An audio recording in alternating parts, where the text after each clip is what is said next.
Hey, it's Mike Ambrose with FlipNerd.com. Welcome back for another exciting VIP interview where I interview successful real estate investing experts and entrepreneurs in our industry to help you learn and grow. Today, I'm joined by Brian Meara. He's a real estate investor, previously known as the Short Sale Stallion.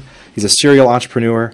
Brian he's got a really interesting story. Went from paper boy to altar boy to being fired from every job he's ever had, like 28 jobs, to creating the top short sale training system in America.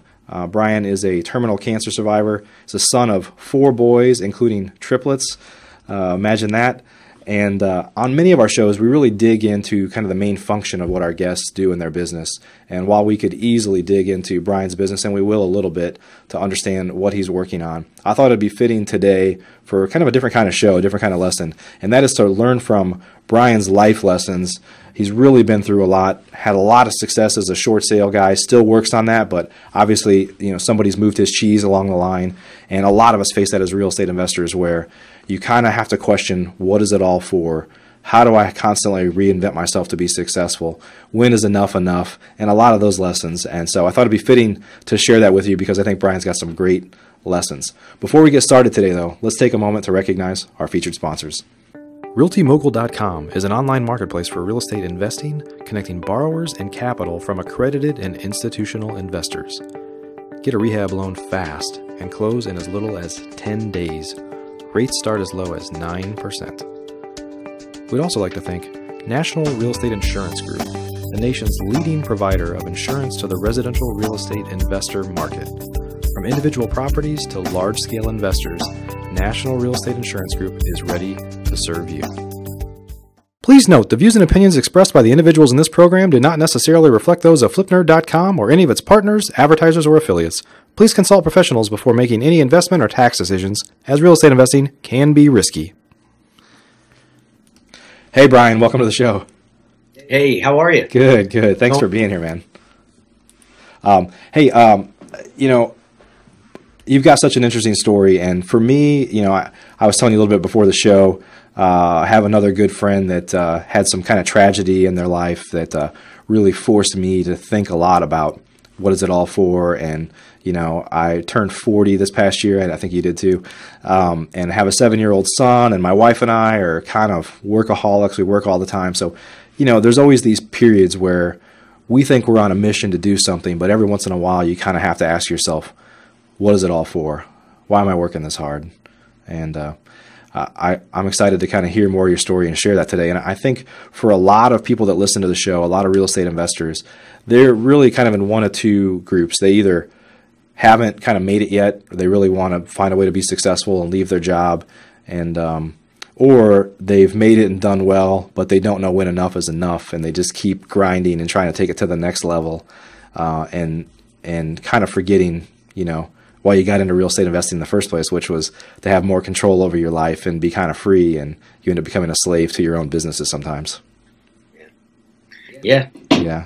So, Brian, before we get started, why don't you tell your story, because I can't tell it as well as you'll be able to, but share your story with us. Yeah, well, as far as the real estate story, I guess, where do we begin? We begin in 2007. 2007 is when I actually got a divorce, and from that realized I need to start making some money quick.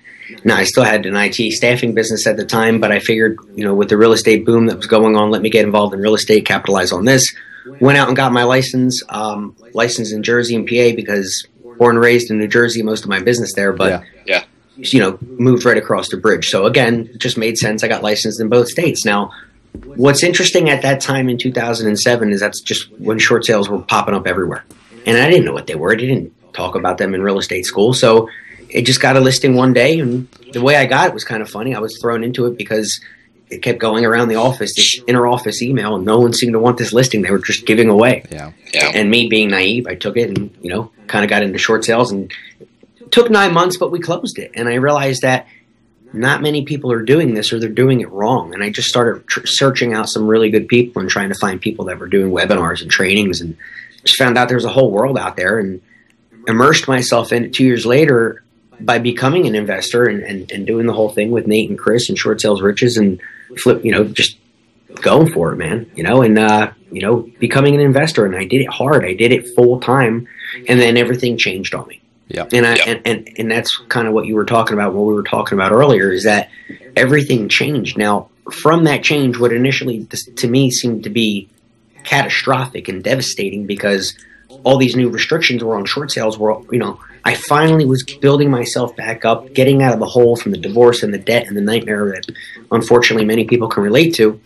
And like, wow, I'm actually making it back, and things are going great, and I got all these deals, and they changed the rules on you. And now, that infamous bullet point number 10 with Bank of America Countrywide back in the day, Mike, when, put the hold period on the short sales. And I pretty much knew I was out of business quickly if I didn't come up with a way.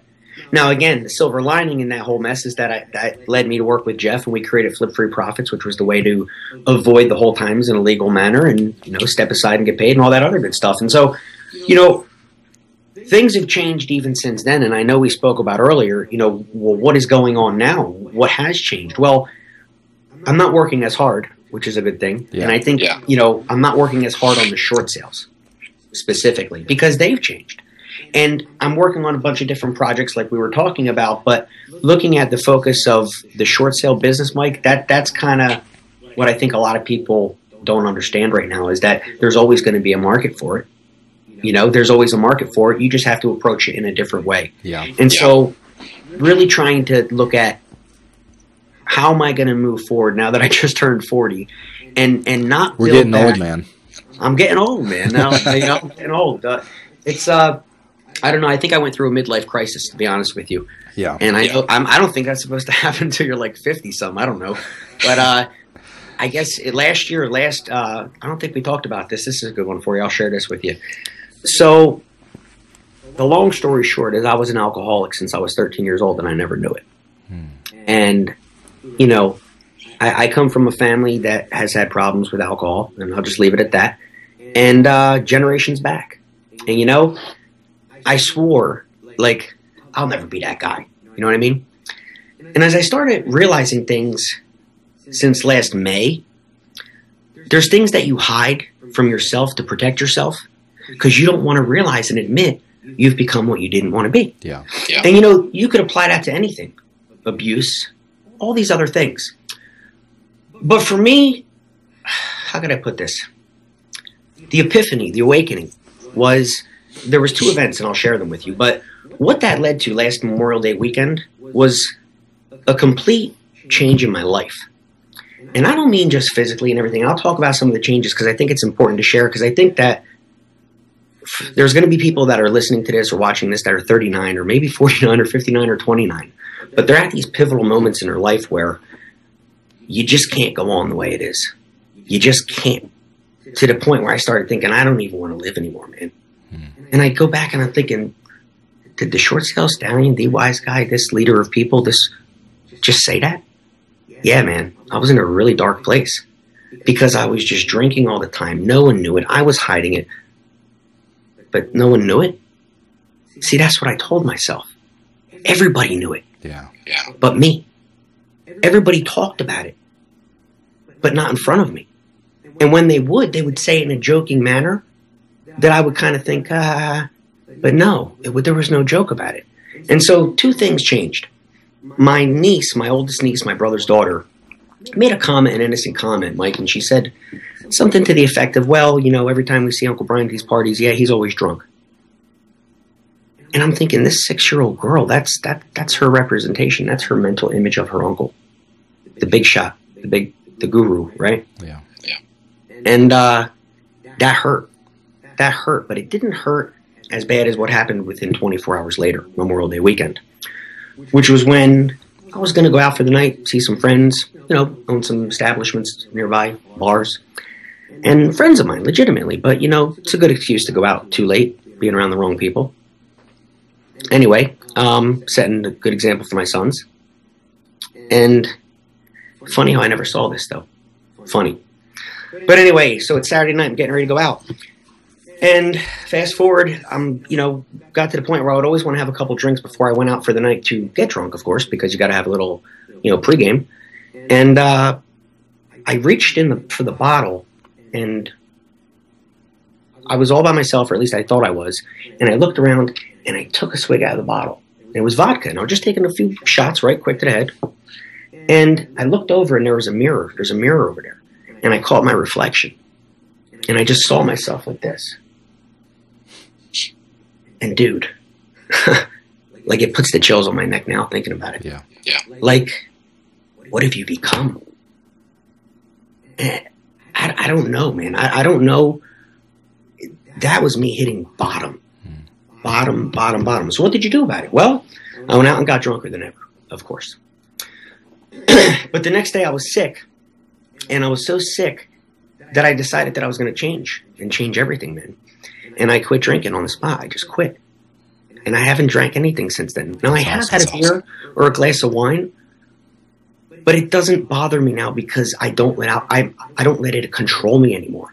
And I realized that I had a controlling problem with this alcohol. But why am I telling you all this? Because I was so clouded, and I realized that there was other people in my life, and there were so many men that had problems with alcohol. And I'm not some prohibitionist, dude. I had a beer with my brother last week, so let's not, I didn't take it to that level. What I'm saying is that as a man, I had to stop and realize that I had an abusive relationship with something that was affecting my relationships in every area of my life. And when I finally admitted that, it was easy to stop doing it. And as a consequence, I was extremely overweight and extremely unhealthy. Extremely unhealthy. And so since then, since last May, by changing my diet, committing to just start eating better, and just committing to start going to the gym, and working out and stopping the alcohol, I completely transformed my body, dude, to the point where I'm ripped. I got a six-pack. I'm at the leanest point in my life. I lost 60 pounds. Wow. I've never felt better. I get up at 5:30 every day without an alarm clock. I spend an hour in reading time. I pray to God. I do what I have to do with my spiritual life. I go to the gym. I come back. I get my kids breakfast. I take them to school. And I live the best day I can. That's awesome. And, that's Thank you for sharing that. I know that's tough. And whether it's, alcohol, or I think some people, there's a lot of people I think that have, other demons, if you will, that are, for a lot of people, I think it's work. They just bury themselves in work, and they work and they work, and they get unhealthy, and they forget why they're working so hard. And it starts to take on this life of its own of, I need to work hard for some reason because I'm worried. It's like a fear of something's going to get taken away, or it's a fear of something was taken away and I got to get it back, or whatever it is. And I think, whether it's, these are all addictions, right? Different things that you face. I think that, I've had some, not realizations in my own life. That's why I want to learn, because I've had, like I said, I had a friend that had another crisis in their family, health-wise, with their child, and hearing your story, it's like what I really want people to take out of this is to think about why you work so hard. Of all the things that you say you want, why do you want those? Because it's, I've heard there's people that I mentor, and they're like, well, I want to buy never invested in real estate. I want to buy 100 houses a year. And, I for a while we were doing 70 houses a year. I've never been up to 100, but we kind of do them the hard way with a lot of rehabbing. And I have plenty of friends that buy hundreds of houses a year. Some of them do it well. Some of them are a mess.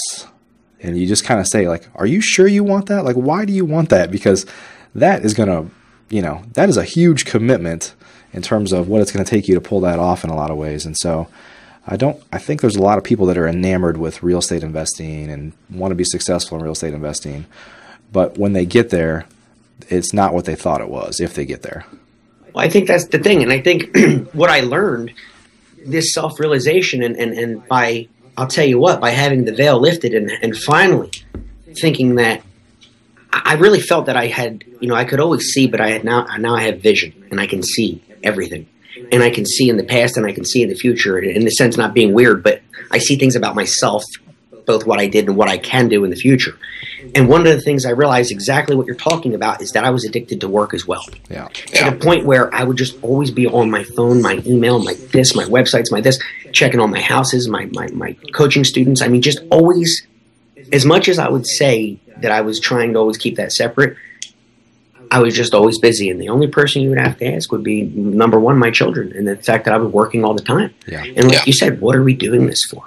And so I started to really divide my time and set some serious like, let's just say walls that I put up and started guarding my personal time, my family time. And I'll tell you the exact opposite of what I feared is that a reduction in productivity. I actually started becoming more productive by being more guarded of my time. Yep. And that in and of itself changed my life. So that is huge. Yeah, absolutely. I struggle with that. You know, my challenge is that my wife and I work together. So it's hard to draw that boundary because you're like laying in bed at night and, oh, did you remember to do that? Or what, you have to do this tomorrow? And you just never get away from it. And we kind of struggle with those those kind of boundaries of what's work and what's not work, you know? Right. And, hey, when it just never turns off. Yeah. Right? Yeah. It's tough. Well, man, kind of share some lessons learned. I mean, you've shared a lot with us, probably more than any other guest. So thank you so much for opening up there. But you asked me to just be real, and this is who I am. Yeah, no, I appreciate that. I appreciate that, and I know the people that are listening right now appreciate that too because you've shared a lot. Kind of maybe give us some lessons of people that of what others can learn from this, because I think there's a lot of people that just heard what you shared and it resonates with them one way or another. It's not necessarily that it had anything to do with alcohol or anything else, but it could just be thinking again of, why do I work so hard? What's this all for? What is it I'm trying to accomplish here? How can I be smarter with my time and stop fooling myself and saying that I have to work this hard in order to provide for my family? Because there's a lot of ways to be smarter about it, as you and I both know. But just maybe let's kind of share some lessons here with what other people, how they can learn from you and what you've shared without having to necessarily hit bottom and go through that themselves. Well, I appreciate. Yeah, I think I can definitely talk on that because here's the thing, Mike. I mean, the alcohol was simply a thing. The alcohol was one thing that I was abusing, but it was causing all these other problems that even without the alcohol, people have. Right. People aren't managing their time properly. People aren't spending the proper amount of time with their family. People's spiritual lives are in a mess. Their finances are in a wreck. Most people are in too much debt. Okay, people don't have any savings anymore in this country. I mean, there's a million problems. Yep, and guess what? I found myself in the same trap. Minus the savings part and some other things that I've learned over the years. But the point being, getting your what I heard many years ago and getting your spiritual alignment, your vertical alignment, your vertical alignment correct. Meaning that whatever your spiritual belief is, I'm a Christian. Whatever you are, you make sure you have your spiritual life right. Okay? And then after that, what's after God comes your family. And then after your family, and this is your ranking of priorities in how you should set everything.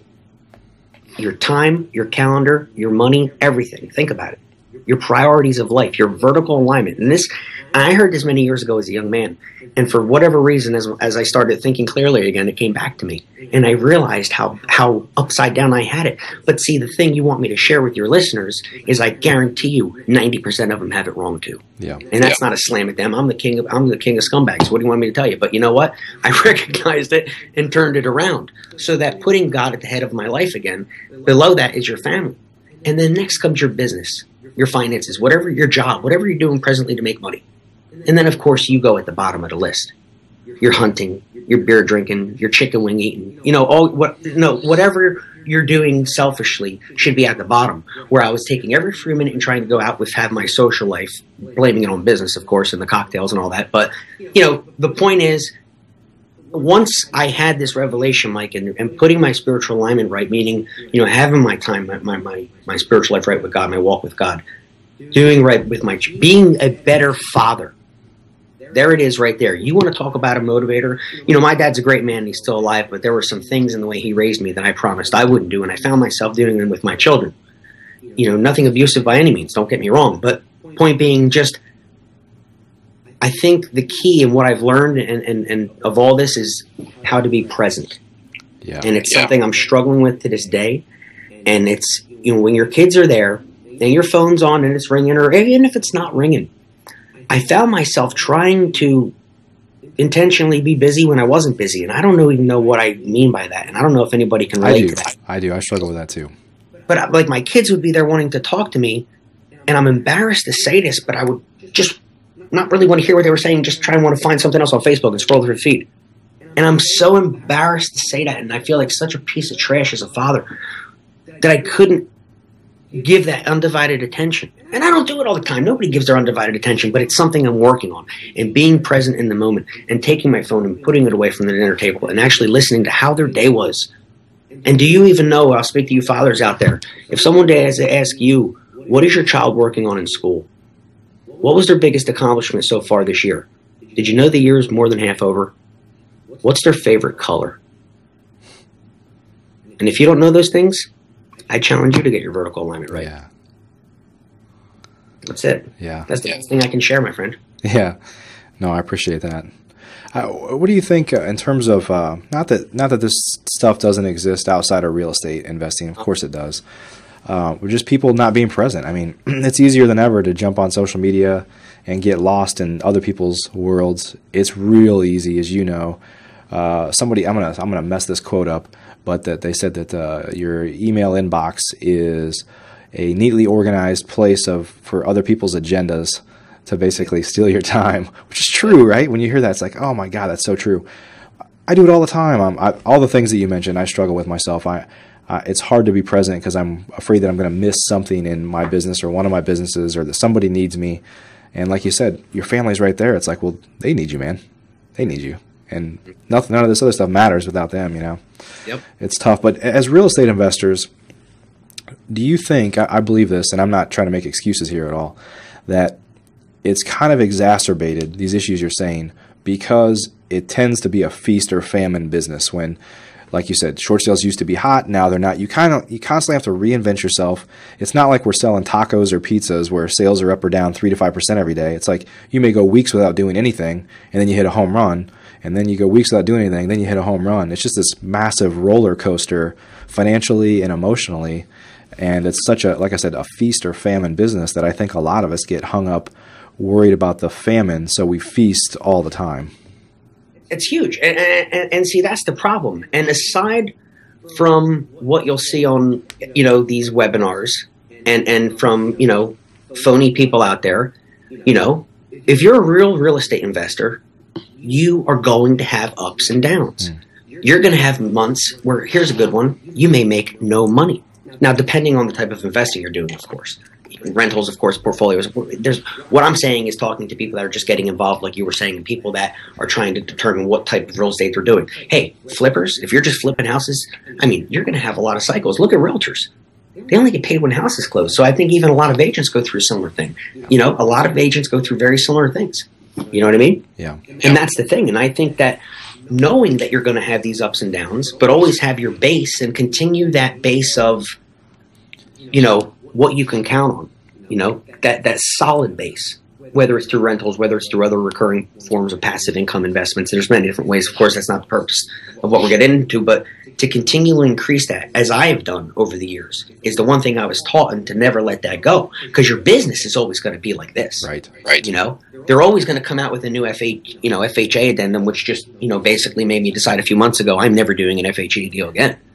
Well, that's, sounds great, but guess what? There's a whole lot of them out there. You know what I'm saying? Right. So it's like I just stripped off a huge portion of business, but it just comes with too many strings. I just don't want to deal with it anymore. So that being said, like you mentioned before, who moved the cheese? It's continually moving, but just knowing that it's going to move like that and being able to put in place certain things, residual in nature, et cetera, whatever they are, it's key. No doubt about it. I think that's one of my bigger lessons of the last few years in this market shift to more of a seller's market. Is for a lot of people, it's gotten harder to buy. Yeah.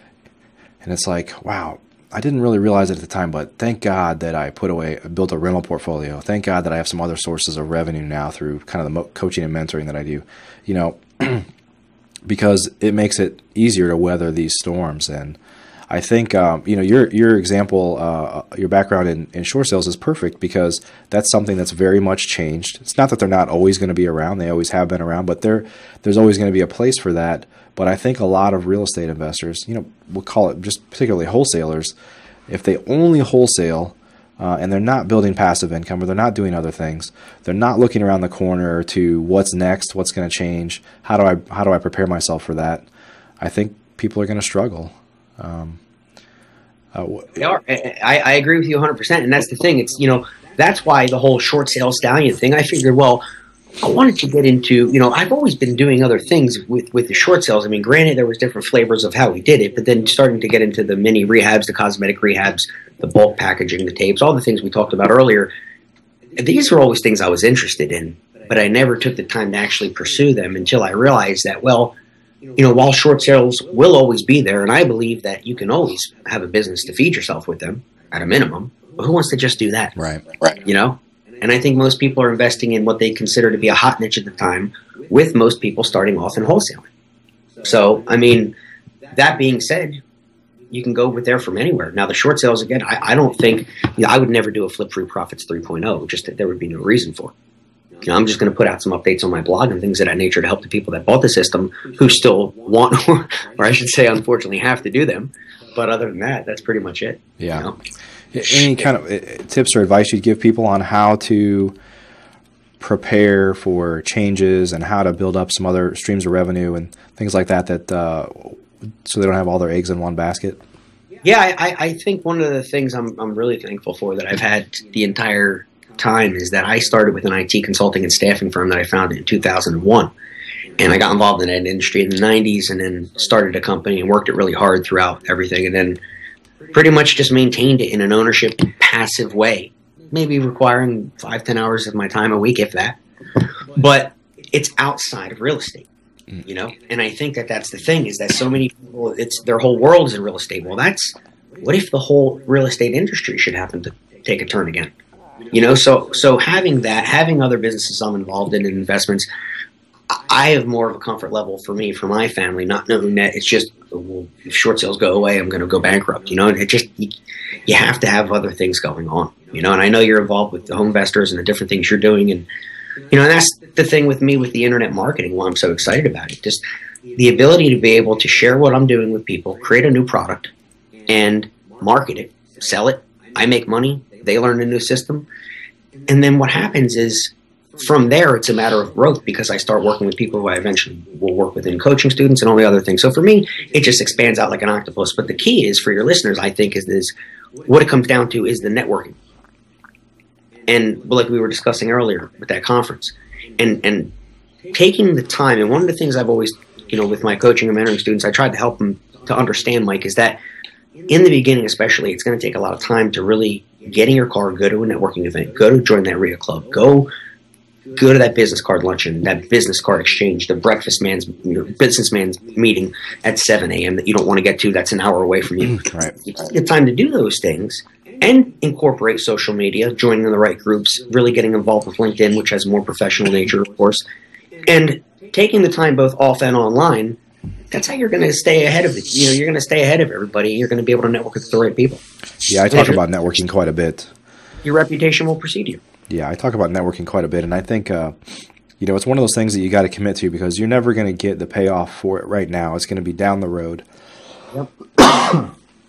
Excuse me. Well, Brian, if folks want to learn more about you and some of the things you're working on, where do they go? The best thing is the new blog that I put up, guys. It's called The Wise Guy. And the only reason is because The Wise Guy. I had to go the, and I figured a whole, easy to remember. So TAGE, Wise Guy. S or Z will work. But basically the concept, let me explain that. I didn't want to be known as the short sale stallion, of course, anymore. I'm doing so many other things. But what I wanted to do is looking back at the things that happened over my life, like you said, man, and with the cancer and just all the different things I've been through. I really, at this age of my life, now that I'm 40, I wanted to try and give back to people and really try and help people by giving them, well, Brian, what if there's other people that are struggling with alcohol? Well, I want to be able to provide tips and making videos and help people with these things. And what about losing weight and getting in shape? Great, I can help you do that too. What about making money in real estate? Well, I can help you do that too. So what am I want to provide wisdom, true wisdom. And that's why I thought The Wise Guy was a kind of fitting name as compared to plus I'm from Jersey and the whole mob thing and the Sopranos, I guess I got that look and everything. So it kind of fits. It's a fun thing to play on. But in all seriousness, man, thewiseguy.com. It's 95% done. A couple of the links don't work. You'll see a few bits of Latin script, but we're cleaning that up here over the weekend, and we'll be good to go. But yeah, definitely you can opt in there and get all my emails and videos as I post them, and we're getting that pretty active here coming in, now that we're into March already, which I can't believe. Yeah, that's crazy. Right? Brian, I really appreciate your time, and thanks so much for sharing your story with us. I know it's powerful, and I think it'll impact a lot of people. I think a lot of us, it's the type of stuff that you don't usually talk about when you're in real estate circles. You know, you're talking about doing deals, or people tend to talk about the good times, right? The things that they did well. A lot of folks don't open up and talk about where they're struggling or what it's all for. Some of the things we talked about today, and I know that a lot of people are going to appreciate you sharing that with us. So thank you. Well, like they say, it may be cliche, and I know we've both heard it probably a million times, Mike, but if there was one person, one man, one father who could hear one thing I said, and they make a positive change for that, and there's a child out there that'll have a better daddy, well, like you said before, what are we here for? Yeah, absolutely. Well, we'll add the link for your site, The Wise Guy, down below the video here for anybody that didn't pick it up. But Brian, again, thanks so much for your time today, my friend. You got it, Mike. Thanks for having me. All right, we'll talk to you soon. Are you a member of FlipNerd.com, the most robust real estate investing platform in existence, where you can find off-market wholesale deals and great vendors literally in your market? You can get access to advice from experts and learn about local clubs and events right in your backyard. If not, please visit FlipNerd.com and register for a free account. You can register in less than a minute.